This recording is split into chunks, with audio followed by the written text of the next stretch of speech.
Dear partners, welcome to this webinar where we will take you on a tour of the northwestern region of Fjord Norway that can be reached from Ålesund Airport, Vigra. First, I'd like to do a glance at our location. We are at the northwest coast of Norway, from the west point by Stad to the Trøndelag region in the north. So approximately this area is what we're going to talk about right here. Ålesund, being the largest town between Bergen and Trondheim, is home to Ålesund Airport, Vigra. Amsterdam is connected to Ålesund by KLM all year, and with this also the routing from most of the world really. From 2025, Discover will connect Frankfurt to Ålesund, also giving you connection to the Star Alliance network, and Norwegian will connect London Gatwick to Ålesund.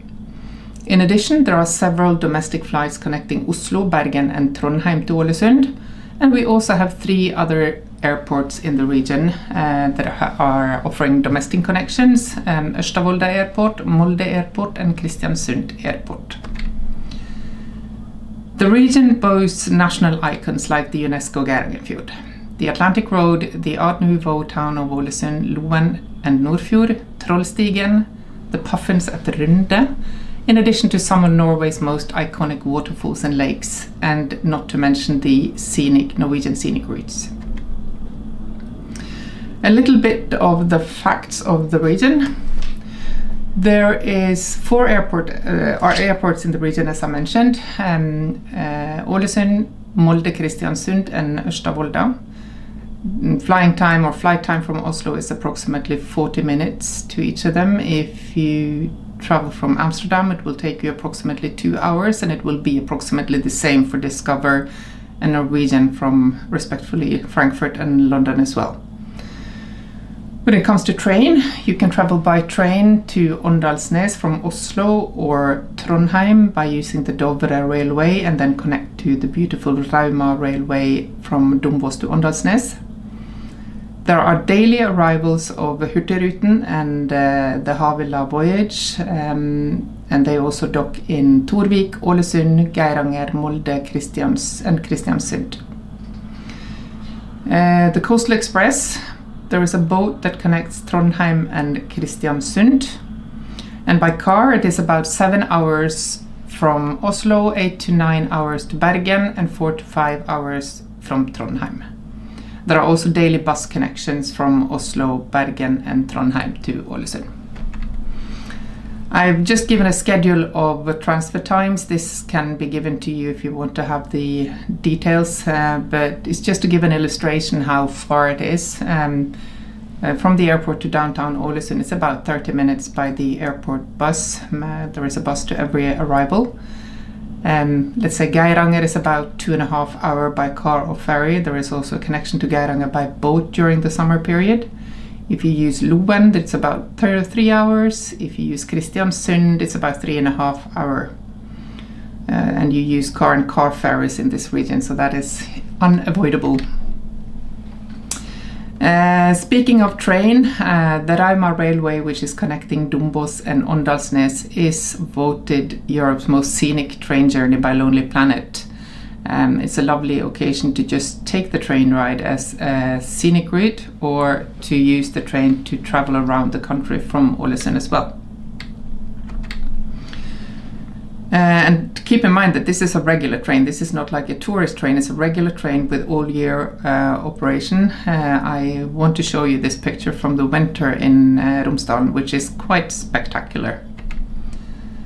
And speaking of Åndalsnes, Romsdal and Norwegian Travel offers a cable car that goes to Mount Nesaksla, a perfect starting point for hikes and activities on the mountain, or a meal with a view from the restaurant.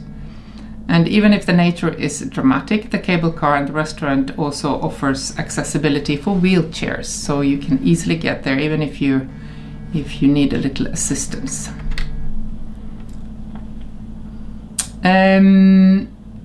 I also want to show you the view from Rampestreken, this beautiful stretched bridge that hangs out from the mountain Nesaksla. can have a little pulse, and you can hike down either from the top of Nesaksla or to do the entire walk from the village and up. I would advise you though to wear proper shoes and of course clothing that is according to the weather and the forecast. Romsdal and Norwegian Travel launched the Golden Train in 2024. This is a privately owned train, and it has a program that goes from Åndalsnes to Bjorli. And not only does this journey take you through beautiful scenery, but you will also travel through an important piece of the Norwegian history. During World War II, 30 soldiers were given a top secret assignment to save Norway's gold holdings. So the Golden Transport Operation managed to bring 50 tons of gold from Oslo, Norway, to safety in the US and Canada. Part of this amazing journey took place on this very railway, and you will be able to hear the story while you're on board the Golden Train. From Åndalsnes, the Norway National Scenic Route Trollstigen is connecting Åndalsnes to Valldal in the summer. There are quite a few viewpoints and architectural features to visit, and also many of these are also accessible for people that are in a wheelchair or have other disabilities that makes it hard to walk. So there are quite a few of them that you can reach regardless of.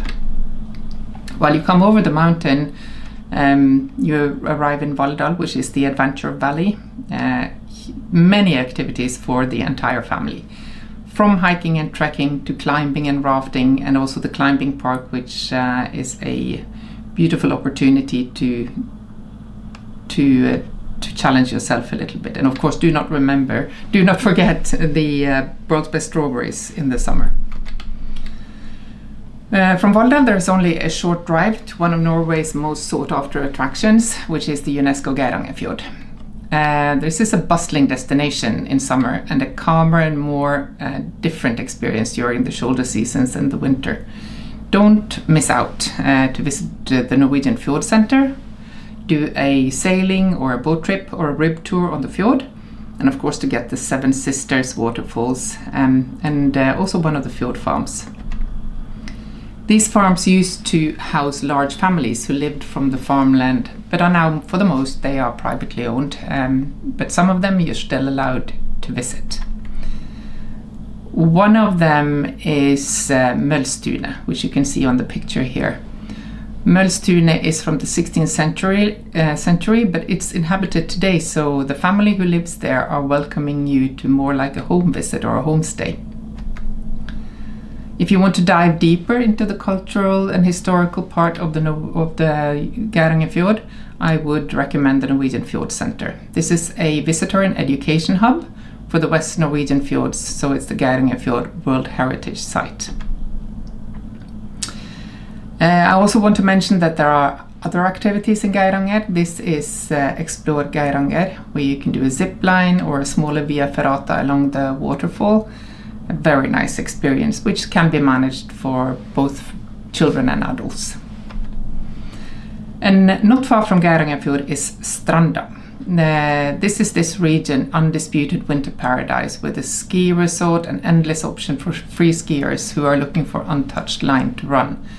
I do know that the flights from Frankfurt and London unfortunately only operates during summer, but via KLM's route you can get here also in winter quite easily from any place in the world.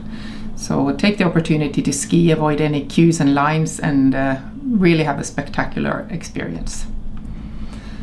The ski arena is open even in summer, so if you travel with groups, this is a perfect stopping point to take the cable car to 1145 meters above sea level to enjoy the view and have a coffee or a waffle in the restaurant. I also wanted to mention, as I told earlier regarding the transfer times, Loen and Nordfjord is easy to reach from Ålesund. It's about 3 hours transfer time. And you can go directly to Loen, of course, or you can connect it to the towns and villages that I've mentioned earlier, like a round trip. Loen is a scenic destination that offers breathtaking activities and accommodations. And of course, one of Norway's most spectacular cable cars, the Loen Skylift, with all the adventures that is arranged by Loen Adventure. We've now learned more about Åndalsnes, Valldal, Geiranger and Loen, and from Loen we travel now via the Gjøringfjord to Runde, like this. So Loen is here, and we're going to go like this back to Hellesult. We go down the scenic Romsdal Valley. This is Gjøringfjord. So all this fjord is Gjøringfjord. We will cross here, go via Ørsta, and then we will go out to Runde, to the coast.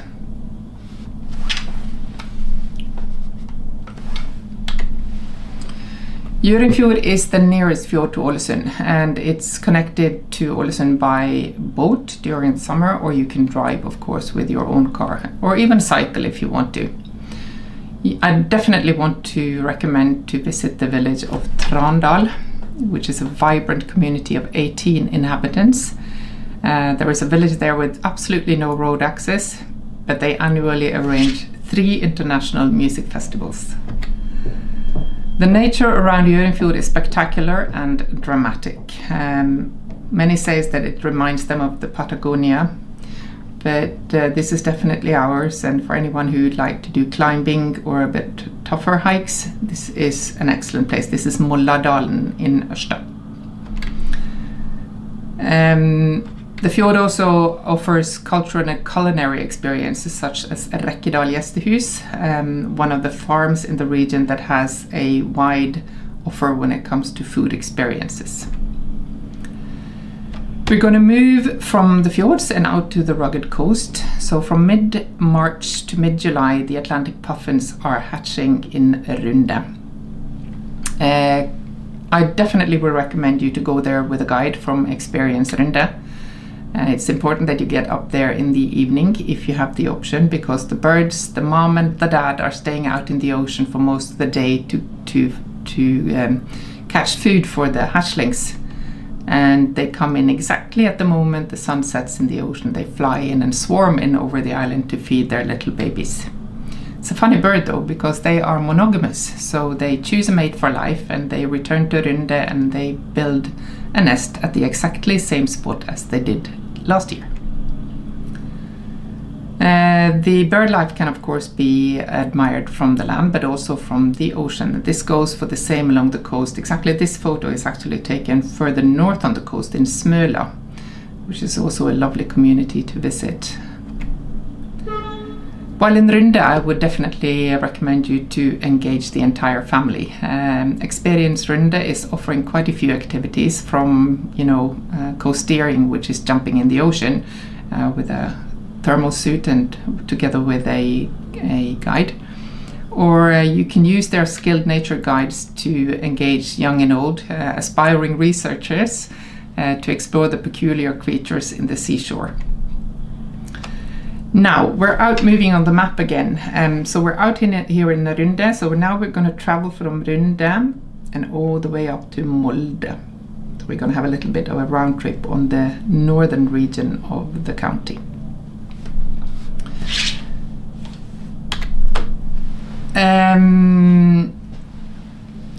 I want to take you to Molde, home of one of the world's longest running jazz festivals, which was established in 1961. So every July in week 29, the town of the Roses, which is Molde, is filled with musicians focusing on jazz and boasting more than 120 concerts in 6 days. An even more cultural life can be found at the town's museum, the Romsdal Museum. An outdoor museum and also an econo-museum. That means that they're showcasing how the national costume from the region is made. There's also a rich collection of outdoor buildings. It's a really nice experience to visit. Molde also offers the opportunity for hiking and biking, of course, or you can do a kayak trip out to one of the islands, the Maldives, outside of Molde. And from Molde, we're going to move on. We're moving to Bud, which is one of the small fishing communities along the coast. This is also home of the Ergan Fortress from World War II. It's an excellent stopping point to experience an authentic coastal community. We, of course, will continue to the National Scenic Route, the Atlantic Road, where the road take you from over isles and skerries.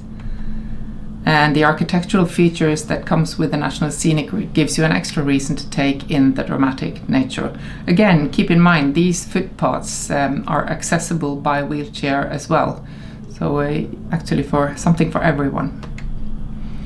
In the Atlantic Road, the majestic bridges and surroundings makes this one of Europe's most wanted driving routes. This has also been used as film location. You may recognize this bridge from 007, No Time to Die. This is the magnificent Storseisundsbrua.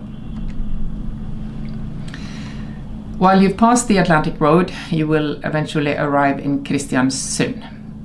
The town is now known very well for its oil and gas, but it has a history of merchants and sailors of such significance that King Christian VI of Denmark, back in the days when we were in the Union of Denmark, he already in 1742 gave the town its right to be called Købstad, which means market town.